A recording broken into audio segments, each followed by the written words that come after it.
Sí, a ver, está Tomás Alfonso, que es el scouting de video de Colón campeón, quedará en el recuerdo como la persona que colaboró para el armado de aquel plantel, junto con Eduardo Domínguez, y estuvo trabajando en Bolivia también, y su último trabajo, habrá que ver para dónde se va ahora, fue en Dubái. Estuvo Bueno, trabajando con, acá, tranqui, sí, tranqui. Acá cerca. con Juan Antonio Pixi, a Tranquilo. Colón, y le preguntamos, a ver, ¿cómo andas, Tommy? ¿Todo bien? Gracias por venir. Gracias, Tommy. Hola, buenas tardes. No, gracias a Bienvenido. ustedes por invitarme Por favor. acá y un placer estar con ustedes. Ahí pregunta Marcelo Saco si usted quiere volver a trabajar a Colón.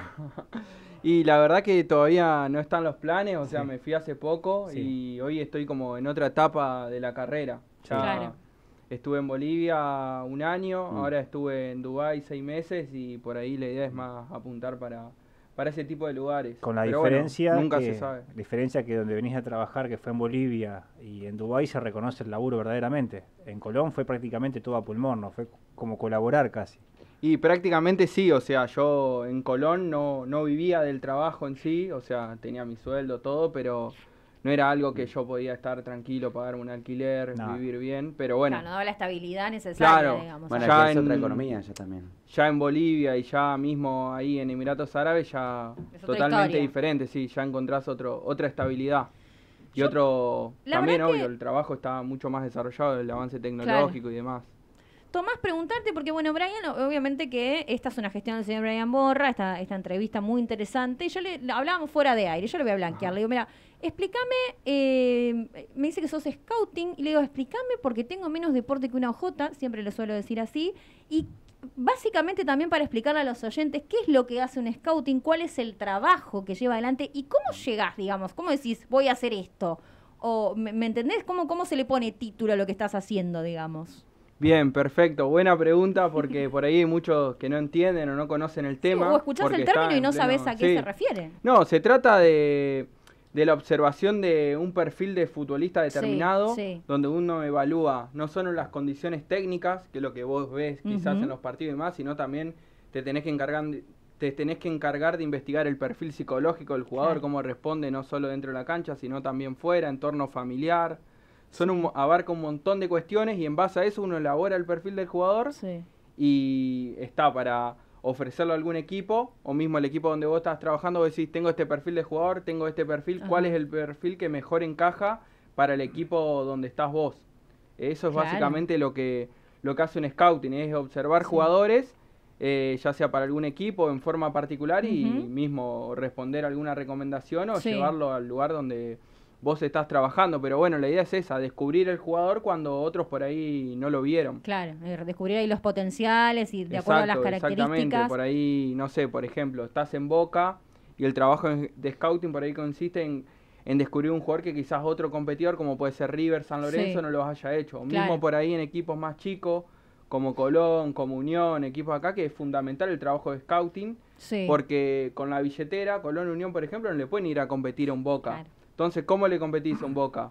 Con este trabajo de analizar jugadores, de descubrir jugadores que por ahí otros no vieron y que van a estar a un precio más bajo para Claro. vos llevarlo y en el futuro quizás en un año o dos venderlo al triple de lo que vos invertiste en ese momento en ese jugador. Por eso es importante que clubes, así como estoy diciendo, Colón, Sí. Unión, inviertan en lo que es este tipo de trabajo, por ejemplo, para categorías inferiores, tener un equipo de Claro. scouting que esté analizando la Liga Santafesina, la Liga Rafaelina, la Liga Claro. Rosarina y ganarle a todos los competidores que tenés alrededor, que son, bueno, estamos hablando Boca, River, pero mismo Rosario Central, mismo Newell, ganarle a todo ese entorno, Sí.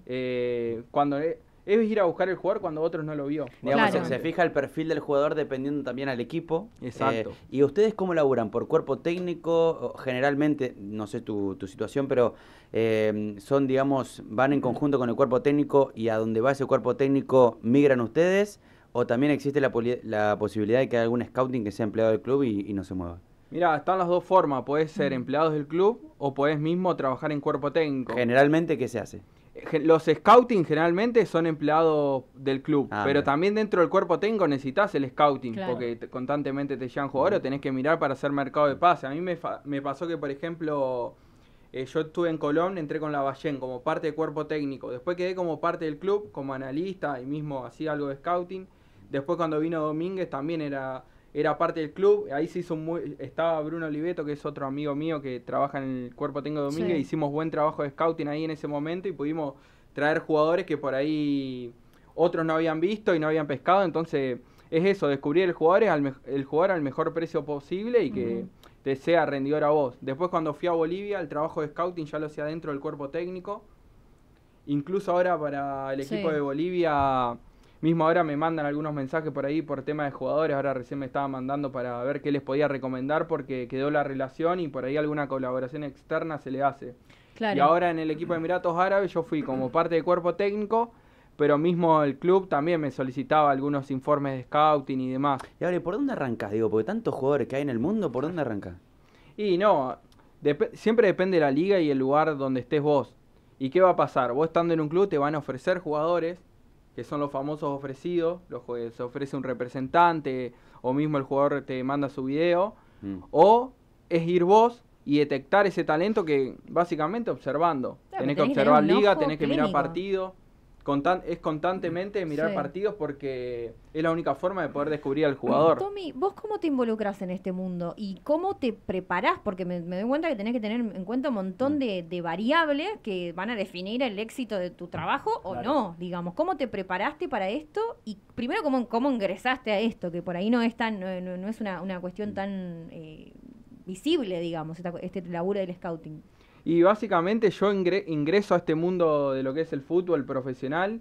Yo tengo una red social, @analistafutbol en Twitter. Sí. Y yo subí algunos análisis, informes que iba armando, pero solamente para mostrarlos. Sí. Y ahí me empezaron a seguir muchos entrenadores, mucha gente dedicada al fútbol. Y yo justo se da que viene la ballena acá a Colón, él no tenía nadie que haga el trabajo que yo hacía. Y yo me contacto con él, tengo una reunión. Y a partir de esa reunión yo a la semana más o menos ingreso a trabajar en Colón. Así se da más o menos mi ingreso al fútbol profesional. Obviamente que hice cursos, estudié y demás, pero así es como se dio. Y bueno, después la experiencia también te fue a lo largo de estos 5 años, se fue afinando todo y bueno, la capacitación es mucho mayor estando trabajando. Cuando vino Liendro y Lertora, ¿vos ya lo habías visto? ¿O eso fue por parte del cuerpo técnico? Mirá, cuando viene Lertora, obviamente eran jugadores conocidos. El técnico ya los conocía, que los había dirigido a Lertora en Belgrano y en la B. Claro, no eran jugadores muy conocidos en ese momento, no habían explotado su máximo potencial. Pero en ese momento, obvio, eran conocidos el técnico, pero obviamente se le hace video, se le hace seguimiento de la actualidad. Es todo un conjunto de cosas para incorporar al jugador. No es que vos decís, quiero a este jugador y se lo trae así por traer, sino que siempre existe un cierto seguimiento. Porque es lo que digo, los clubes nunca pueden esperar a los jugadores ofrecidos. Los clubes donde, por ejemplo, donde a mí me tocó trabajar en Colón, el verdadero potencial se ve cuando vos vas a buscar esos jugadores, porque son jugadores que no los tiene nadie.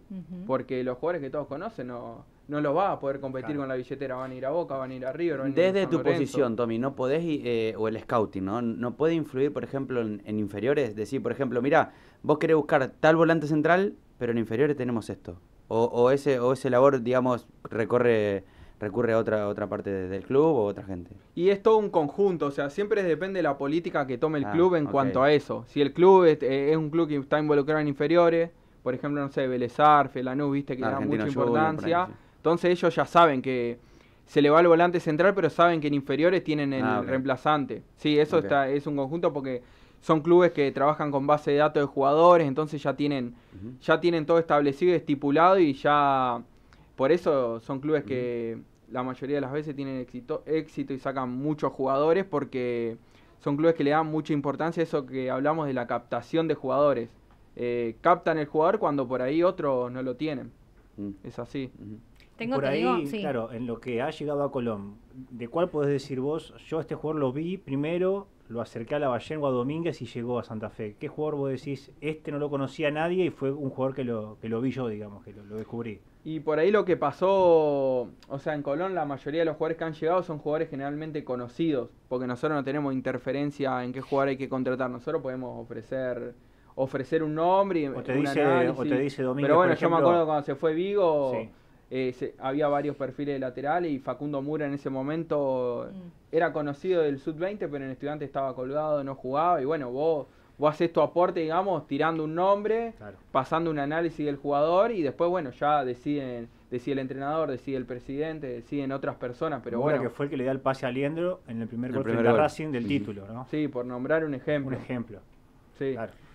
Llegan un montón de mensajes Sí, también. y después también remarcar por ahí que hay algunos, digamos, preguntarte si sentís también en eso de la frustración de decir, yo lo analicé, nos convenció, pero después cuando vino acá al club no rindió. Por ejemplo, hoy en Unión pasa muchísimo, en Colón también, quizás algunas son apuestas del cuerpo técnico, pero, digamos, ¿también te sentís como parte o decís, bueno, yo no, ya no tengo responsabilidad, lo que yo analicé estaba bien y, bueno, después depende del jugador?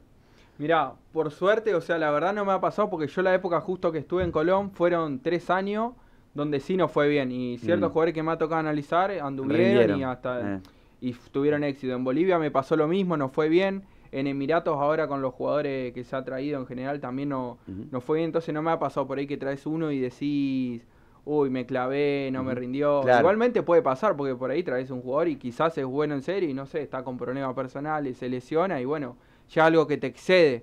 Pero así en apuntar a un jugador que venga y falla así, que se le haya generado una alta expectativa, por suerte no, hasta ahora no, pero puede pasar porque se convive con el error constantemente y el fútbol no es una ciencia exacta, Claro, no es puede como, fallar. no es por ejemplo como el básquet que los jugadores por ahí, vos traes un tipo que hizo no sé cuántos puntos en una temporada y sabes que te va a volver a repetir la misma cantidad de puntos. Acá por ahí capaz traes un 9 que hizo 20 goles y en tu club justo se le cerró el arco por la presión de la gente, por lo que sea, y puede fallar. ¿Y te ha pasado al revés de recomendar a alguno que no te hayan hecho caso, se fue a otro club y haya Y explotado? ahí explotó, la rompió. Y hay un montón, o sea, decís, nosotros yo hemos contado- Mirá Yo vos, te viste, digo. ya te dije, no me hiciste a caso. nosotros nos llegan cuando estamos en un club cientos y cientos de jugadores. La cabeza, ¿cómo te queda? Y mismo vos mirás cientos y cientos de jugadores, los pasás y por ahí pasan de largo, no se les da importancia, pasa un montón. No me digas quién, pero te ha pasado que llegó, no sé, un perfil, currículum, porque también de los jugadores tienen currículum y demás, y decís, este tipo no se puede estar ofreciendo. Y te No, reís, y sí, te llega de todo, mismo los representantes te llega de todo y te queman el teléfono. No dijo que des nombre porque capaz que apareció uno del Chelsea, lateral derecho. Y dentro de Capaz me mandó poco, su video. dentro de poco. Pero sí, la mayoría es con video, te manda video y lo mirás, pero bueno, los videos también. Que hay un mito con eso de los videos, ¿no? Porque Y yo he hecho varios videos y son sus mejores acciones. O sea, hay Claro. otras plataformas para mirarlo, como son las plataformas a veces de estadística, mismo Wild Scout, que es una plataforma donde tenés todos los partidos y los podés ver completo al jugador. Que ahí donde se lo ve sí, realmente. en Colón, por ejemplo, el torneo pasado, cuando estaba Falcioni, llegaron 2 jugadores por videos. Vieron por videos y llegaron a Santa Fe. Dos no, jugadores. no hubo un seguimiento de que los fueron a ver a Convenció. los países donde estaban. Ya había una pista con esto, que llegaron de otros países y no funcionaron. Uno no funcionó y uno está funcionando. Pero llegaron así como una apuesta a ver cómo funcionan. Claro, yo cuando me mandan el video no miro nunca el video. Lo puedo mirar como una referencia, pero nunca lo tomo como algo que te mandan un video y decís, bueno, tengo que fichar a este jugador Claro. o hay que recomendarlo porque el video son sus mejores acciones, Claro. un editado cortito de 3, 4. Entonces tenés que ir a otras plataformas y ahí sí lo mirás realmente. Y después también tenés que tener en cuenta la liga. Porque a mí, por ejemplo, acá me mandan yo estoy en Argentina, por ejemplo, y me mandan un jugador de Perú o de Bolivia o de Paraguay. Tenés que evaluar otras cosas como la intensidad de la liga. No es lo mismo la intensidad del fútbol argentino que la intensidad, por ejemplo, de Colombia, de Paraguay.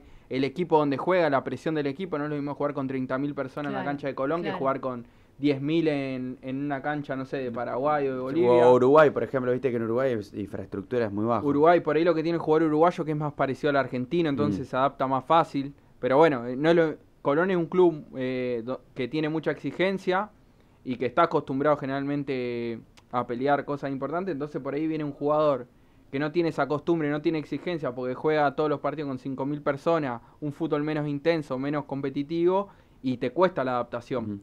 ¿Tuviste en la final de Copa Sudamericana? Sí, estuve, Mm. 2019. Con el tema de la tormenta se fueron todos los pronósticos de los análisis y demás, o cómo viste justamente a Independiente del Valle en esa final. No, Independiente del Valle era un equipo, yo recuerdo en ese momento que como lo sigue haciendo ahora, un equipo que tiene un proyecto de hace años, que sabía lo que jugaba, que tenía las cosas bien claras, sabía lo que tenía que jugar y ejercía eso, un juego de posesión, de dominio, encontró lo que mejor le podía pasar, que era el gol antes del tema de la tormenta, y a partir de ahí manejó el partido. Obviamente se descontextualiza la tormenta, por el eso parate, pero bueno, ellos hicieron el juego que sabían hacer y nada, en ese momento ganaron bien la final. En su momento también se hablaba mucho de la soledad de Pellerano, ¿no? En la mitad de la cancha, y la ausencia de Aliendro. Pulga tocado en la pierna porque se dobló el tobillo. Fueron muchas cosas en una previa de un partido. Y sí, se te lesiona a uno de tus mejores jugadores antes de Pateando jugar. penales, Aliendro, Y encima pateando un penal. ¿Cuánto influyó eso en Colón? Y mucho, porque era un jugador clave, era un jugador que no solo te atacaba y te hacía goles, sino que también te marcaba, te corría, tenía despliegue. Era un jugador con el que imagínate que tenías el equipo ya armado para antes de jugar una final y que de golpe se te cae un jugador recontra importante, clave. ¿Lo tenía pensado por ahí para justamente seguir a algún jugador particular? Bueno, mencionaba a Pellerano, que estaba solo en la mitad de la cancha, capaz que Sí. con Aliendro. Sí, o sea, el trabajo de Aliendro justamente es ese, el correr, el marcar, el jugar y Todo era, hace, todo. o sea, era Sí, sí. en realidad es un equipo el que termina jugando, o sea, porque no estaba solo Aliendro en ese momento, pero bueno, fue una baja importante porque todos sabemos la jerarquía que tiene Aliendro, ahora lo está demostrando en River, que no le pesó la camiseta, todos los partidos de figura. Además de scouting, sos analista de video, ¿no? Sí. Recuerdo que hemos hablado mucho en el Mundial también, y te quiero preguntar algo más de tecnicismo sobre el sistema espejo. ¿Qué tuvo, por ejemplo, la Argentina para salir campeón?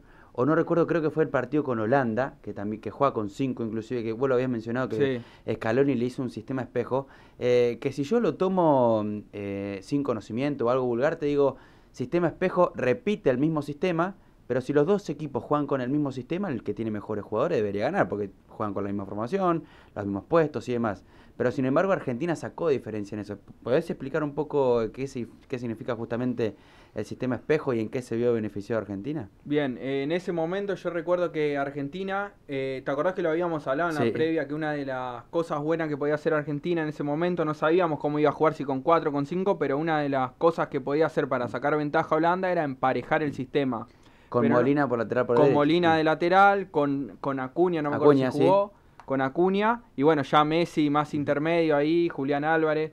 ¿Y cuál era la idea? Obviamente, emparejar los duelos 1 contra 1, tratar de ganar eso, pero también anular la fortaleza de Holanda, que te acordás que esa Holanda era un equipo mucho más físico, que tiraba mucho el juego a las bandas y trataba de contraatacar. En ese momento estaba Memphis Depay, no recuerdo quién era el otro delantero, pero justamente era eso, anular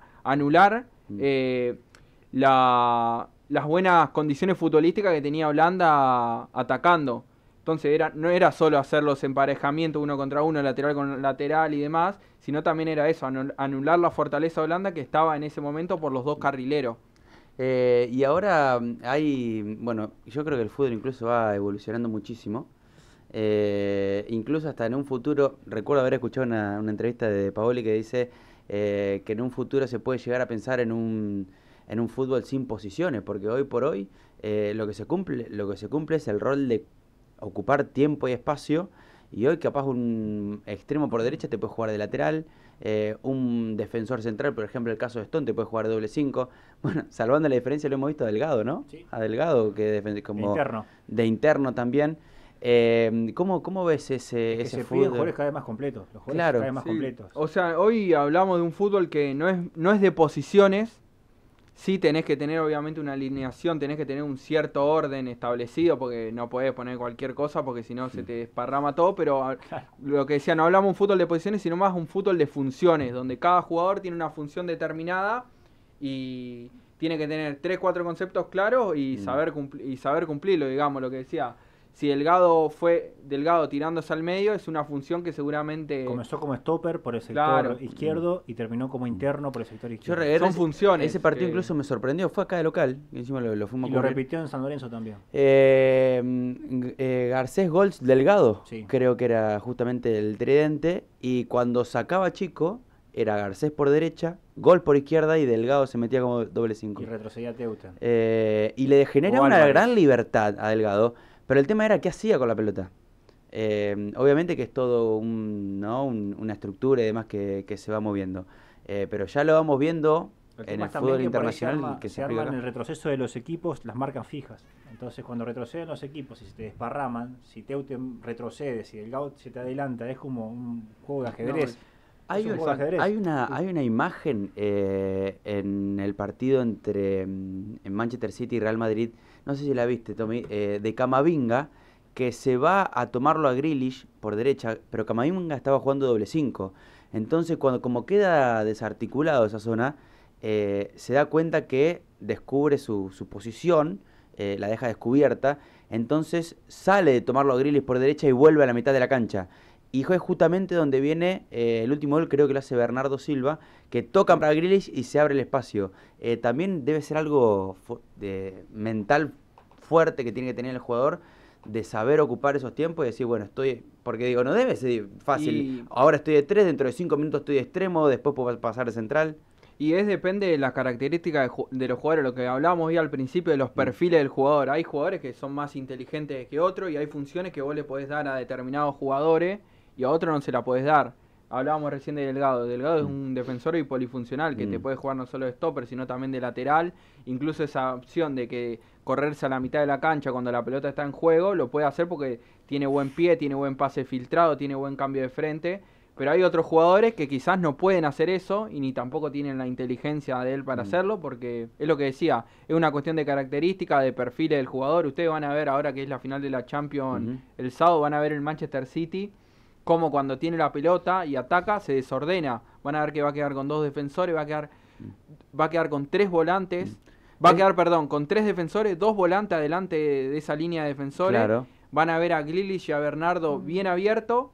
Y bueno, y a los 3 de arriba que son Haaland, ayúdame, y De Bruyne y Gundogan. Sí, Gundogan. Y van a ver cómo se desordenan atacando entre como ellos. con 6 jugadores, 7 jugadores. 5 jugadores, un 3-2-5 más o menos. Una locura. Y eso se desordena en fase ofensiva. Y van a ver cuando defiendan, sí ya va a quedar mucho más ordenado, respetando posiciones y demás.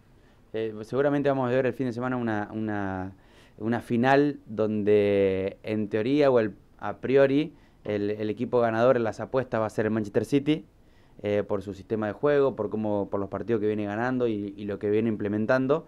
Pero el Inter yo creo que no se le va a hacer nada fácil.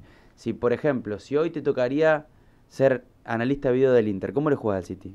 Y yo estuve analizando bastante estos días al Manchester City, y el Inter lo que tiene, no tiene la jerarquía individual del Manchester City, porque el Manchester City se armó para ganar la Champions, invirtió millones para comprar jugadores y tratar de ganar esta Champions League. Y el Inter, al contrario, el Inter pescó lo que pudo pescar en el mercado, se armó para pelear la Liga, no la peleó la Liga, sí ganó los títulos de Copa local y llegó bien a la final, porque es un equipo que juega 3-5-2 cuando ataca, 5-3-2 cuando defiende y tiene las cosas claras. Y el Inter lo que va a tener que hacer es defender bien, primero, y después tratar de sacarle la pelota, porque no puede estar como pasó contra el Real Madrid, que con lo que pasó entre City y Real Madrid, que el City le impuso las condiciones, le manejó el ritmo del partido, y por ahí a los equipos ingleses lo que hay que hacer es bajarle un poco ese ritmo, esa intensidad que tienen. Vos fijate cuando arrancan los partidos en Manchester City, lo que corren, lo que presionan, la movilidad que le dan a la pelota. Entonces el Inter tiene que tratar de por momentos robarle la pelota, tiene jugadores para hacerlo, porque el Inter tiene jugadores de buen pie,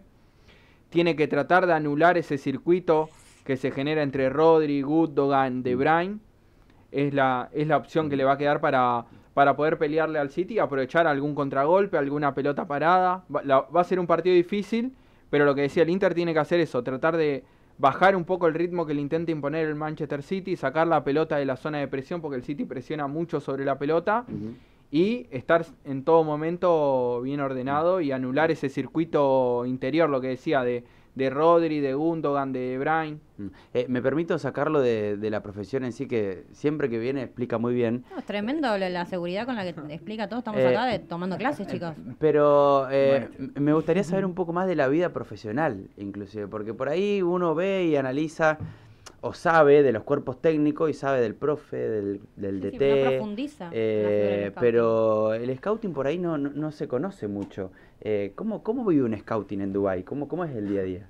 No, el día a día es levantarse a la mañana, ponerse a mirar rivales. Allá se entrena a la noche, a la tarde. Por el tema del entrena a la calor. noche. Claro, por el calor y por la religión de ellos que rezan. ¿Hace y mucho demás. ayuno intermitente, esas cosas? No podría. No, ya. no. No, yo no No podría. podrías. Yo no podría. No, ellos tienen una época que es el Ramadán, Claro. que dura un mes, y ahí están todo el día sin comer hasta que cae el sol, creo. Ajá. Pero no es un ayuno intermitente, o sea, Ah. es una época por su religión que es como, no sé, una festividad de ellos. Hace mucho ¿Ustedes calor. se tienen que acoplar o no? No, nosotros necesariamente. no. O sea, te Bien. acoplás en el horario Sí, de ¿no? entrenamiento, Claro. que es más tarde, era a las 10 de la noche. Pero tremendo. después los otros no. No, imagínate. Vida normal. o sea. ¿Y durante el día que hace mucho calor? Y no, yo la época que me tocó ir no hacía calor. Ahora está arrancando la época de calor, que la mayoría de los que está ahí se va de Dubái. Ah, mira. Pero cuando yo estaba, ya lo último empezó a ser 30 grados, 35 grados. Pero en la época en la época que estuvimos compitiendo, temperatura normal de 20 y pico, 30 grados, o sea, una agradable. Seguro que allá se debe conseguir de todo, pero algo que vos decís, che, cómo extraño esto de casa, Argentina, algo que no pueda conseguir, porque hay que tener en cuenta que es un país que tiene, económicamente tiene todo. No, tenés todo porque allá la comida, la mayoría viene de Europa, es importada, tenés carne brasilera, neozelandesa, pero sí, el tema de la carne argentina, había un importador y era muy cara, entonces no podía comer todos los días carne Claro. argentina, aparte era un quilombo conseguirla. Y la carne, sí, la carne del día a día, porque había carne brasilera, pero no era la misma. Ah, que es un poco más dura, me parece. Sí, más dura, sí, más dura. era diferente. ¿Tú, Tommy, estuviste en Arabia? ¿Estuviste también en Bolivia? ¿Me En habías Bolivia. dicho? Bueno, ¿y hay diferencias como para diferenciar los países por los que pasaste desarrollando tu profesión? Y la estructura, la Ujú. modernidad. Ujú. Dubái es una cosa impresionante, Sí, o sea, sí. tenés todo lo último y por ahí en Bolivia no, es en ese sentido en infraestructura y demás, por ahí Sí. un poco más en cuanto al El orden recurso y demás, bien. era un poco más precario, pero bueno, Ujú. Bolivia, donde yo estaba, que era Santa Cruz de la Sierra, Sí. se asemejaba acá. Ajá. Porque estaban los mismos productos, la ciudad era un poco parecida a Santa Fe, o sea, por ahí allá tenía más mall y demás, era una ciudad que estaba muy buena para Sí. vivir, pero bueno, nada se compara con Dubái, que es una ciudad que tenés todos los días para Sí, hacer sí. algo diferente, es una cosa ¿Qué impresionante. onda el Fue como- fútbol de Dubái? No, a mí la liga me gustó muchísimo. Pero Eh, comparado a, no sé, por ejemplo, nivel, o si vos ves algunos futbolistas que por ahí no son Y- muy dúctiles. Y es están menos con- intensa que la de acá. Menos intensa. Por ahí no tienen los jugadores locales ese gen competitivo que tiene el argentino. Y también pasa que no es tan pareja como la de acá. Vos fíjate que acá el último le puede ganar al primero. Mm. Y allá no, allá generalmente los equipos que estábamos entre los 5 o 6 primeros ganábamos casi todos los partidos. O sea, es muy difícil que haya batacazos. Puede haber, pero muy poco. Y acá en cambio por ahí puede ir Boca a Barraca Central y perder. Es mucho más parejo, está mucho más parejo acá. Pero allá la liga la verdad que es muy competitiva, hay buenos jugadores. Estaba bueno que no eran tantos equipos, entonces eso también ayuda a la competitividad. ¿Cómo es de el la formato? liga. Todos contra todos, 16 equipos. Y demora que hasta mitad de año, no, es mucho. No, como de Europa, anual, de Mm. junio a mayo. Ah, hace un Perdón, torneo. de agosto. ¿Pero lo a hacen ida y mayo. vuelta? Ida y vuelta, Ajá. todos contra todos, ida y vuelta. Y hay copa local, hay dos copas locales, que serían como la Copa Argentina. Hay una Copa de la Liga, que es todo el equipo de primera, y otra copa que es como la Copa Argentina, sí. En esos países se suele generalmente, y yo creo que Laurita te va a gustar, porque A ver. los premios que se le dan a los jugadores por ahí son cosas muy grandes, exuberantes Sí. y demás. En Arabia, Dubái, esos lugares se suele generar para los planteles y demás premios que vos decís, por ejemplo, autos, Claro, opulento camionetas. ¿Has visto, por ejemplo, en otros planteles, no digo en el tuyo, pero en otros que te hayas enterado? Mirá, yo lo que me haya enterado no vi, que haya visto tampoco, o sea, premio como dan acá en cualquier ok. lado así, pero no he visto, sí, Sí. he escuchado, viste Maradona cuando contó que le querían Claro. regalar cada cosa, pero seguramente debe haber. Yo en mi experiencia, o sea, lo que vi, no observé eso, esa excentricidad así. Maradona creo que contó que una vez le quisieron regalar un tigre, me parece una Bueno, locura. pobrecito. ¿Tienen Sí, lo animales mandó. grandes de mascota así o no? Yo ¿No no, viste? capaz era más, no sé en qué parte de Maradona le han regalado eso, o sea, a lo mejor algún jeque en la casa Sí, tiene seguro. una A lo mejor hay mascota. zonas en Yo ese no, sentido. claro, yo no lo vi. Allá la Vos vida, sos más centrada, más la normal. vida es muy normal, es muy tranquila, Sí. o sea, porque es una ciudad muy internacional, hay mucha gente, el 80% es extranjero. Claro. Entonces, no ves Claro. no vi eso, no me tocó verlo. Quizá Maradona sí, porque era Maradona. Porque era Maradona. Sí. Estamos sobre la hora 16, ya vamos a ir a las noticias. Yo por último te quiero preguntar un poco por lo que fue la noticia deportiva, sobre todo el día de ayer, que tiene que ver con Messi, con esto de que va a jugar en el Inter de Miami. Un análisis que puedas hacer respecto a esa situación, apelando también a tu brevedad, Tommy. Breve. Dale. La liga de Estados Unidos es una liga que está creciendo un montón. No me parece mala la decisión de Messi porque él lo Sí. argumentó, un tema familiar. Sí. Va a vivir en Miami, va a estar tranquilo, se va a alejar un poco de los focos de Europa. Sí le van a tener que reforzar el equipo porque el equipo va último y es un equipo bastante flojo y tampoco tiene la estructura que está acostumbrado Messi de equipos de primer Claro. nivel, predio de primer nivel, estadio de primer nivel. Eso no lo tiene. Nada, lo tendrán que hacer.